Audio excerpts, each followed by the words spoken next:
दिल्ली के रोहिणी इलाके में रहने वाले कैलाश अब लेन देन का तमाम काम अपने स्मार्टफोन से करना पसंद करते हैं।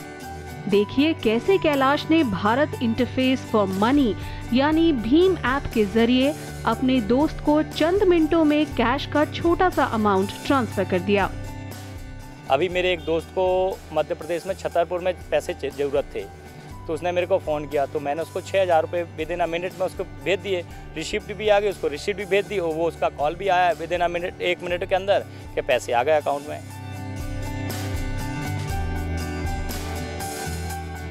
डिजिटल जनरेशन के विश्वजीत भी अब एटीएम और बैंक की लाइन में लगना नहीं चाहते। आईटी कंपनी में काम करने वाले विश्वजीत ऑफिस में बैठे ही फोन रिचार्ज से लेकर कैश ट्रांसफर तक का काम मिनटों में कर लेते हैं। बहुत ईजी प्रोसेस है ये। हमने जितने भी फ्रेंड्स हैं, फैमिली है, सभी को मैंने भीम ऐप्स जो है वो अपलोड करवा लिया उनके, और उनका नंबर हमने ऐड कर लिया है। और जिनको नीड होती है, जब भी ज़रूरत होती है और जितनी अमाउंट की ज़रूरत होती है वो हम इंस्टेंट ट्रांसफ़र करते हैं। कहीं भी बैंक एटीएम जाने की ज़रूरत नहीं है।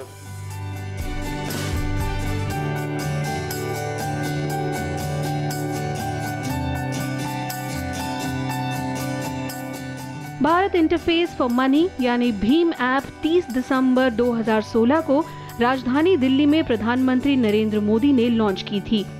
वो दिन दूर नहीं होगा जब इस सारा कारोबार इस भीम ऐप के द्वारा चलने वाला है।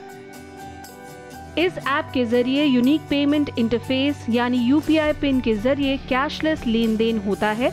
इस ऐप की एक खास बात यह है कि इसमें कैशलेस लेन देन अकाउंट टू अकाउंट ही किया जा सकता है या फिर बैंक की ओर से वेरिफाइड फोन नंबर पर। साथ ही आप अपने दूसरे बैंक अकाउंट भी इससे लिंक कर सकते हैं। इस ऐप के जरिए पैसे का लेन देन 24 घंटे यहाँ तक छुट्टी के दिन भी हो सकता है। भीम ऐप के जरिए होते लेन देन पर कोई ट्रांजैक्शन फी नहीं लगती। भीम ऐप को लॉन्च से लेकर अब तक 2 करोड़ से ज्यादा लोगों ने डाउनलोड किया है। इसके जरिए अब तक तकरीबन 50 लाख डिजिटल ट्रांजैक्शन हो चुके हैं, जिनकी कीमत 1406.89 करोड़ रुपए है। जानकार मानते हैं कि ये ऐप इस्तेमाल करने में आसान है और अन्य ऐप्स के मुकाबले ज्यादा सुरक्षित भी। पूरा 100% सिक्योर है बिकॉज इसमें मीडिएटर्स नहीं है।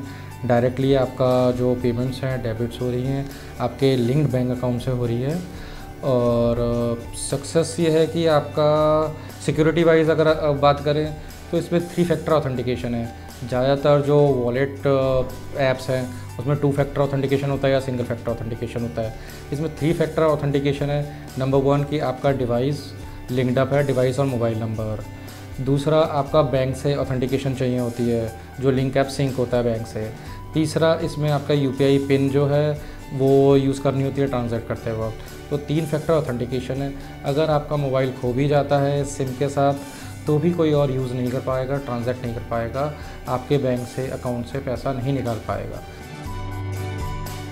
डिजिटल दुनिया में स्मार्टफोन इस्तेमाल करने के मामले में भारत सिर्फ चीन से पीछे है। एक आंकड़े के मुताबिक जून 2018 में भारत में 50 करोड़ स्मार्टफोन यूजर्स होंगे। सरकार ने भीम को आधार के साथ जोड़ दिया है, यानी किसी व्यक्ति ने अगर अपना भीम ऐप शुरू नहीं किया है लेकिन उसका आधार कार्ड उसके बैंक के अकाउंट के साथ जुड़ा हुआ है तो उसका आधार नंबर डालकर भी उसे पैसा भेजा जा सकता है। भीम ऐप डिजिटल इंडिया मुहिम का अहम हिस्सा है।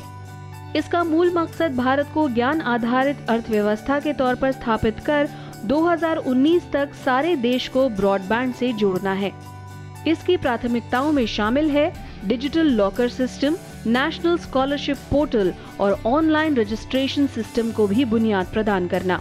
2018-19 में डिजिटल इंडिया प्रोग्राम को सरकार ने 3073 करोड़ रुपए का बजट दिया था। इसके अलावा 10,000 करोड़ रुपए का प्रावधान 5 करोड़ ग्रामीण नागरिकों के लिए किया गया है। इन पैसों से 5 लाख वाईफाई हॉटस्पॉट्स बनाए जाएंगे। भारत की ज़्यादातर आबादी ग्रामीण इलाकों में रहती है, जहां कोई भी सेवा पहुंचाना हमेशा चुनौती भरा रहा है। लेकिन अब इसका रास्ता डिजिटल इंडिया ने दिखाया है। प्रधानमंत्री नरेंद्र मोदी का भी सपना है कि तकनीक के माध्यम से पूरे देश को एक सूत्र में पिरोया जाए। सरकारी आंकड़ों के मुताबिक साल 2016 तक जहां केवल 4000 लोग ही यूपीआई के जरिए डिजिटल पेमेंट का इस्तेमाल करते थे, वहीं नोटबंदी के बाद ये आंकड़ा बढ़कर 3.5 लाख से ज़्यादा हो गया, यानी कि 8,803% का इजाफा रिकॉर्ड किया गया। अगर डिजिटल माध्यम ने यही रफ्तार बरकरार रखी तो भारत की अर्थव्यवस्था डबल डिजिट ग्रोथ हासिल करने में कामयाब हो सकती है। कैमरा पर्सन ओम प्रकाश के साथ अनु दीवान, राज्यसभा टीवी, दिल्ली।